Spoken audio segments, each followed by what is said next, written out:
Hi, everybody. Welcome back to the program. Stan Gravois filling in tonight for Jason DeGate. Jason had a prior engagement out of state. He will not be here also on Thursday, so sorry, folks. Got to put up with me again. But I got to tell you, there are some perks to this job, and one of the perks happens to me tonight because I get to meet this young man, and it's very, very much a pleasure to have at the desk tonight Representative Bill Cassidy. Representative Bill Cassidy is from Congressional District 6, and we have to get used to this a little bit now because we were in a situation where it was always Congressional District 3 with Jeff Landry, of course, being our representative now. So first of all, great to meet you. Tell us a little bit about yourself, because the majority of our viewership is in your particular district. Yeah, thanks for having me. I'm very pleased to be here. Maybe a little bit of bio, a background on yourself? You know, if you had to ask me, the first thing I'd say is that I'm a husband. I am a father. I've got 3 children. We were speaking, my children are teenagers. 2 of them, one of them is a 9-year-old, so 16, 14, and 9. I live in Baton Rouge. I teach. I'm a doctor. I'm a gastroenterologist, and I teach with LSU Medical School. So if someone's doctor is younger than, say, 45, then probably I taught them when they were students at LSU Medical School. Very good. About 2006, decided I just wanted to try something different. I liked what I was doing, but I ran for state senate. And then in 2008, ran for Congress. And this is I'm in the middle of my 2nd term. Very good, very good. And of course, we mentioned a little bit about the District 6 is going to kind of delve down into the northern part of Terrebonne Parish, of course, Thibodaux, and the northern part of Lafourche Parish, all the way going back towards Baton Rouge.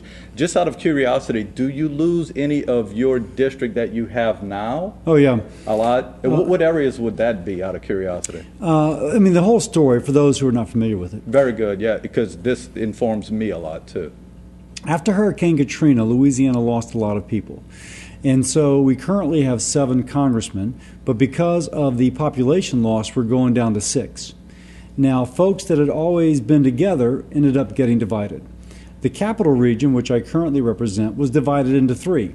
I have most of that, but still it was all 1, and now it's 3. This region is divided into 2.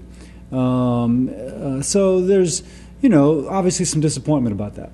That said, I tell people we're first Louisianians, we're Americans, and so now it's just a question of whether we're going to pull together for what's best for the United States, what's best for Louisiana. And I'm very optimistic that we will. You are a graduate of LSU, and you mentioned a little bit earlier about what you do as far as the medical field, but I got to tell you, and I mentioned this to you at the break, I didn't know exactly who the guest was tonight until about 4:30, and then coming in and replacing Jason tonight. So I scurried over to the websites and looked, and boy, I got to tell you, you are certainly to be commended at things you did before you got into the political arena. I'll ask you to talk about that a little bit. You set up something in the Baton Rouge area, the Greater Baton Rouge Community Clinic. Talk a little bit about that. Yeah, I work at Earl K. Long Hospital, which is, I still teach. Earl K. Long is kind of Baton Rouge version of Chabert Hospital. So if someone doesn't have insurance, that's where they go to get health care. So my practice, since I moved with my wife back to Baton Rouge, I met my wife in Los Angeles, we moved back here in 1990, has been trying to give health care to those who otherwise don't have it. So at some point, we decided to, let me back up. Lafayette has a free clinic for the working uninsured. It's not welfare, but if somebody is working full-time, they can go to this clinic and get free dental or medical care. The Baton Rouge area dentist approached the Medical Society, I was the president of it then, and asked if we could do something similar. And instead of having a building, we ended up having what we call a virtual clinic.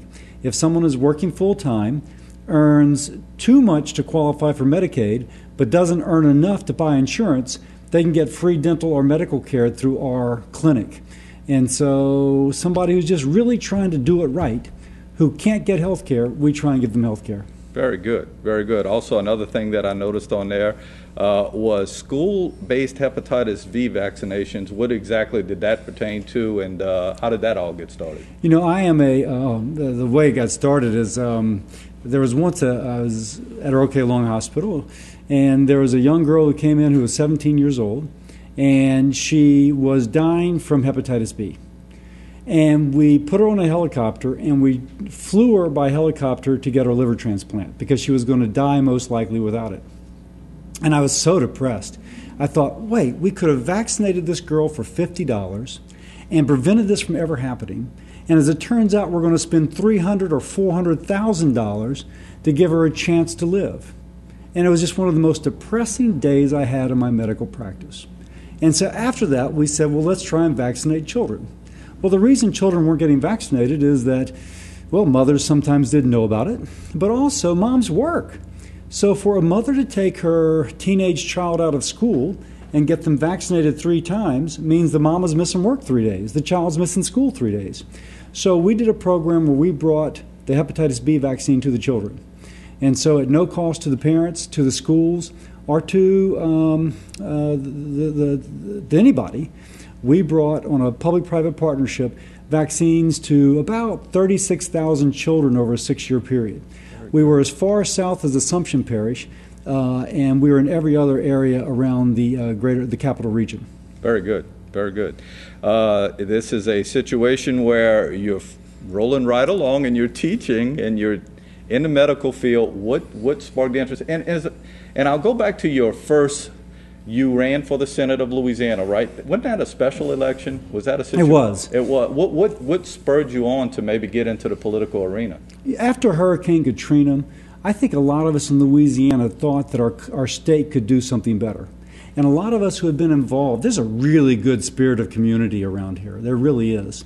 And so I have that same spirit of community. I very much recognize that here. But after Hurricane Katrina, we all looked at our wonderful state. We said, our state can do better than what happened after Katrina. And just decided this is the time for me to run. Jay Darden retired to run for Secretary of State. The seat became open, and that's when we ran, and that's where it began. Very good. Got to take a commercial break. We're going to get back and talk a little bit about what's happening now in the political arena and let you talk about maybe a little bit about the constituency down here and how it may differ from your constituency that you've certainly had in the past. We'll do all of that. We're, again, very fortunate to have Bill Cassidy with us. We'll get back right after this.